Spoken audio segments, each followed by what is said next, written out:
pennies and I saved my dimes. Giddy up, 409. For I knew there.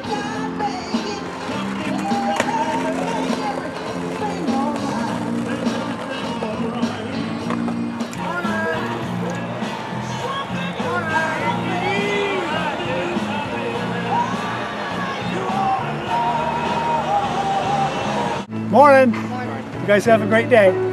So somebody asked me the other day, what changed? Because last year you were the crossing guard, right? This is my 7th year. But this year you've brought in the costumes. What It shifted? started. Morning. Morning. What happened was, it was the second week, and they used to on Fridays it was pajama day. So I wore my black and white and red pajama bottoms, and then I started thinking, wait a minute, this could be some fun.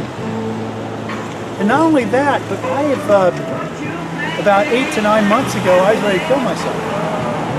I've suffered from depression for years, actually, since the 7th grade. Good morning. So, I decided, let's have some fun here.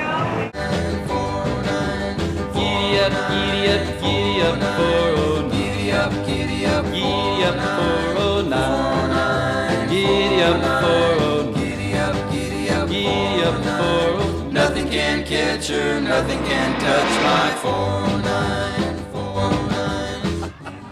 I have the time of my life out here.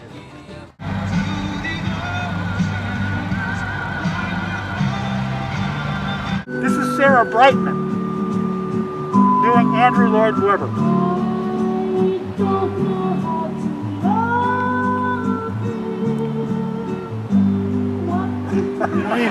And he was remarkable, just sitting there playing the blues, and he had a conductor, and it's the horns that really give it depth. Right.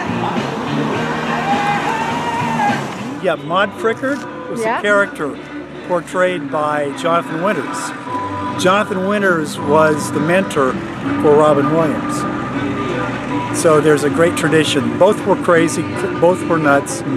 Jonathan Winters always spoke about spending time on the funny farm, and periodically he would go into some kind of a care facility.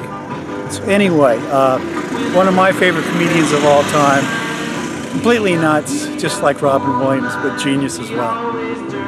And also I'm trying to send a message because I'm really afraid that someday soon, hopefully not soon, we'll have an accident. Morning!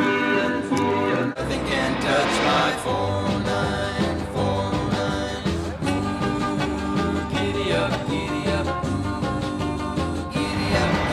And it's these rights that give me the opportunity to be who I am. Freedom of assembly and freedom of speech, of course. So, it's so important. Well, who is Father Guido Sarducci? It's an often asked question. A famous writer, comedian from the 70s, a guy named Don Novello, developed the character, went on to perform it, amongst other places, 31 times on Saturday Night Live, the most any guest has ever appeared. Appeared on The Tonight Show, everywhere. And he was a Catholic priest. And at one point he was a correspondent to the Vatican. And he did outrageous things, and he got away with it. And now, I'm not supposed to do this on school grounds. I get busted probably. But he was known because he was a chain-smoking priest. This is not a real cigarette. It's candy disguised. So that's that, and I'm listening to Luciano Pavarotti, who is probably the B.B. King of Italian opera today. And I'm in mourning due to the election results. So I'm listening to some very sad, emotional Italian opera. And how much joy, not only do I get, but I think those who see my characters go. I think it's really important. But it's, first and foremost, it's for the kids, and it's their safety, which has always been and will continue to be my first priority. So as long as I keep that in perspective, everything else is okay. Anyway, that was in the article about kids dying. And so a woman came up to me, and she's a parent. Her name's Rose, really a lovely lady. And she said, I love what you do, saw the article, her daughter loves what I do, but she said, Chris, think about this. Think about the message that might be sending to kids. And then she mentioned some song that was popular in the last year or so on the radio. It was like a #1 hit, and it mentioned kids dying. And then she talked about a shootout at a school somewhere back east, I think it was, where 14 kids died, and that was linked to that song. So I immediately took it down, and I replaced it with the 500 fine. So as much fun as I have, I'm still, what's the saying, old dogs, new tricks? You can't teach an old dog. Well, you can teach this old dog some new tricks. I love his energy and his attitude, and of course his costumes, and he makes me smile and laugh every time I drive by. He's just fabulous. Great. Yeah. Yep. Thank you for being a fan. And great messages, I mean, it's just like these subtle little messages every day that are couched in humor and fun, and really it's very cool. I love it.